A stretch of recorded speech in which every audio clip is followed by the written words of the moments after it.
बिस्मिल्लाहिर्रहमानिर्रहीम। अस्सलाम वालेकुम नाज़रीन, मैं हूं मती रहमान और भारत पोस्टमार्टम के साथ आज मैं आपको भारत का पोस्टमार्टम करके बताऊंगा कि क्या क्या तब्दीलियां आ रही हैं भारत में।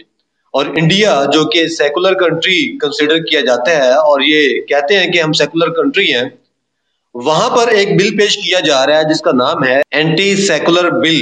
अब इसकी जो बेस बनाई गई है इस बिल की, उसमें सबसे ज्यादा टारगेट किया गया है मुसलमानों को। मुसलमानों के खिलाफ बाकायदा तौर पर एक कंपेन चलाई जा रही है और ये बिल जो है ये अभी लोकसभा में पेश किया गया, जिसके बाद ये राज्यसभा में पेश किया जाएगा। अभी बिल के जो नुकात है वो क्या है? बिल के नुकात ये है, मुसलमान गाय को ज़िबा नहीं करेंगे ईद पर। ये बिल का पहला नुक्ता है कि जी अगर किसी मुसलमान ने गाय को ज़िबा किया ईद पर तो उसके खिलाफ कार्रवाई होगी, 7 साल उसे जेल होगी और 50 लाख रुपया जुर्माना किया जाएगा, क्योंकि ये हमारी माता है। दूसरे पॉइंट की तरफ आते हैं तो इस बिल का दूसरा पॉइंट जो है वो ये है कि जी भारत में रहने वाले मुसलमानों को यह हक नहीं होगा कि वो किसी मुसलमान कंट्री के साथ या उसके हक में कोई नारा लगा सके। लेट्स से दुबई है, मुस्लिम कंट्री है, तो भारतीय मुसलमानों को यह हक नहीं होगा कि वो खुलेआम उसकी तारीफ कर सके या खुलेआम उसका नारा लगा सके। जिस तरह होता है कि टीवी पर बैठकर आपने मिसाल दे दी कि जी ये आपका मुल्क है, ये इस तरह से आगे जा रहा है, इसमें इतनी डेवलपमेंट है, तो आप हमारे मुल्क में ये काम करें। ये बिल में मुकम्मल तौर पर कह दिया गया है कि कोई मुस्लिम कंट्री की तारीफ जो है वो तजलील समझी जाएगी भारत की। और ये बिल जो है इंतहाई जाहिलाना तरीके से पेश किया गया है, जिसके बाद से अभी मंजूर भी कर लिया जाएगा। तीसरी शर्त यह लगाई गई है कि मुसलमान जो है वो अपने आप को माइनॉरिटी तस्लीम करेंगे। हालांकि माइनॉरिटी भी है, लेकिन उनका कहना यह है कि मुसलमान ये कन्फेस करेंगे कि जी हम माइनर हैं। ये तो किसी की इज्जत को, किसी की डिग्निटी को हर्ट करने वाली बात है।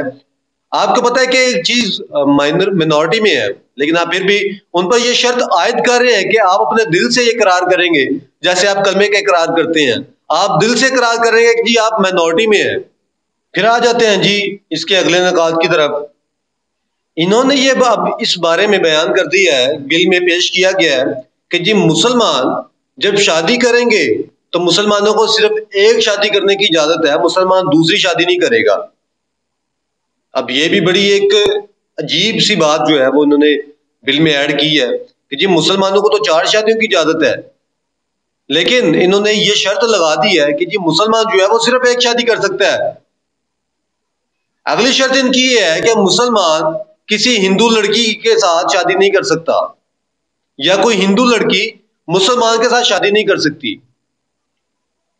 ये शर्त तो चले मानने में आती है कि जी मुसलमान हिंदू लड़की के साथ शादी नहीं कर सकता। उससे जो अगली शर्त है वो बड़ी भयानक है, बहुत भयानक शर्त है वो भी, और वो ये है कि अगर कोई लड़का या कोई शख्स, कोई औरत किसी को मुसलमान करती है तो उस पर मुकम्मल तौर पर कानून के एक्ट के मुताबिक कानूनी कार्रवाई फौरन की जाएगी।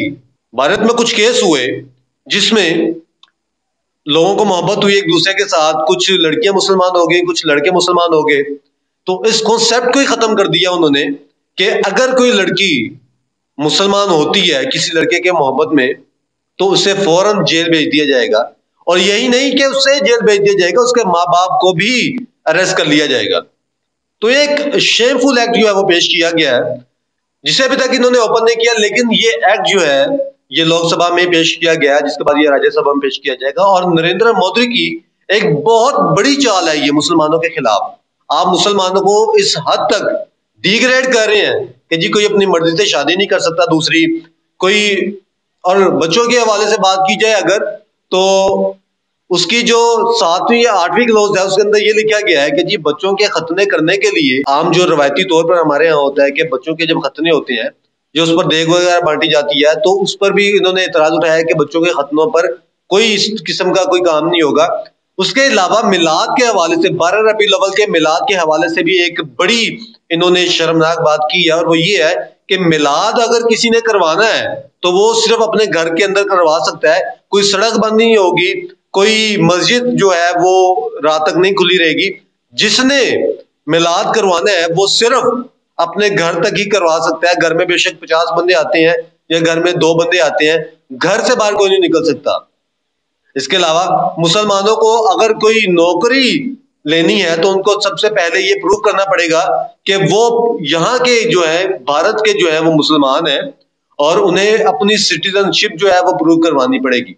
और अगर आपको कोई नौकरी गवर्नमेंट की चाहिए तो उसके लिए आपको ये प्रूव करना पड़ेगा कि आप एक सच्चे मुसलमान हैं, आपने कभी शराब नहीं पी, आपने कभी हराम चीज को हाथ नहीं लगाया, आपने अपनी सिटीजनशिप जो है वो प्रूव करनी है, आपने अपने आप को पक्का मुसलमान प्रूव करना है। जो कि मुसलमानों का कोटा जो है वो अब कम भी कर दिया गया है, उसी कोटे में आपने अगर लगना है तो आपको पहले ये प्रूव करना पड़ेगा कि आप जो है यू आर अ ट्रू मुस्लिम। उसके बाद आपको नौकरी पे रखने का सोचा जाएगा, और नौकरी पे रखने के बाद जो है वो अलग पॉलिसीज है कि जी आप अपने दफ्तर में तिलावत नहीं सुन सकते, आप अपने दफ्तर में कोई मिलाद नहीं करवा सकते।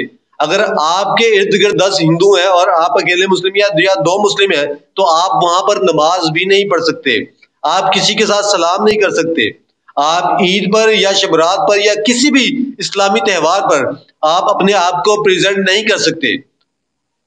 मुसलमानों की ईद है, ऑफिस में कोई मुसलमान है तो ईद वाले दिन भी काम पर जाना पड़ेगा उसे, अगर नहीं जाएगा तो पूरी वीकली जो है उसकी वो छुट्टी कट जाएगी। तो इस तरह की शराइत जो है इस बिल में पेश की गई है मुसलमानों के खिलाफ। अब यह जुल्म होने लगा है कि जी मुसलमानों को बिल्कुल एक अजीब मखलूक बनाकर पेश किया जा रहा है। हालांकि मुसलमानों की तादाद वहां पर पाकिस्तान से ज्यादा है, लेकिन उन्हें अपना शहरी बनाने के लिए नरेंद्र मोदी इस कदर गिर चुका है कि उसे यह नहीं पता कि यार मैं अपने मुसलमान भाइयों के साथ क्या कर रहा हूं। मुसलमान हिंदू ऐसे भाई तो नहीं हो सकते, लेकिन बहैसियत एक वजीर आजम ये उसकी जिम्मेदारी है कि अपने शहरियों को तहफ़्फ़ुज़ फराहम करे, ना कि तहफ़्फ़ुज़ छीने। कोरोना की वबा भी ज्यादा हुई तो इन लोगों ने क्या किया, मुसलमानों के पैरों पर गिर गए, मुसलमानों को मस्जिदों में जाने की तलकीन की, और जो पहले मुसलमानों को मारते थे वही मुसलमानों के हक में हो गए। लेकिन हवा फिर से तब्दील हुई, कोरोना वहां पर खत्म हुआ, तो अब ये बिल पेश किया जा रहा है जिसका हमने आपको बताया। मेरे ख्याल से ये बिल जो है वो राज्यसभा में भी बड़ी अक्सरियत से पास कर लिया जाएगा, क्योंकि मुसलमानों के खिलाफ जो है वो आपको पता है कि 1947 से पहले ही एक नफरत जो है वो हिंदुओं के दिलों में जारी है। हालांकि मुसलमान जो है वो दुनिया का दूसरा बड़ा मजहब है, लेकिन हिंदुइज्म इसे मानने से इनकार करता है। मजीद अगली वीडियो में आपको बताएंगे भारत पोस्टमार्टम क्या, कि भारत में और क्या ऐसी चीजें हैं जो हो रही है अभी तक मंजर आम पर नहीं आ सकी, वो हम आपको तमाम चीजें बताएंगे। अपना, अपने चाहने वालों का, अपने प्यारों का और हमारे चैनल का जरूर ख्याल रखिए। मुझे को याद दीजिए। अल्लाह हाफिज।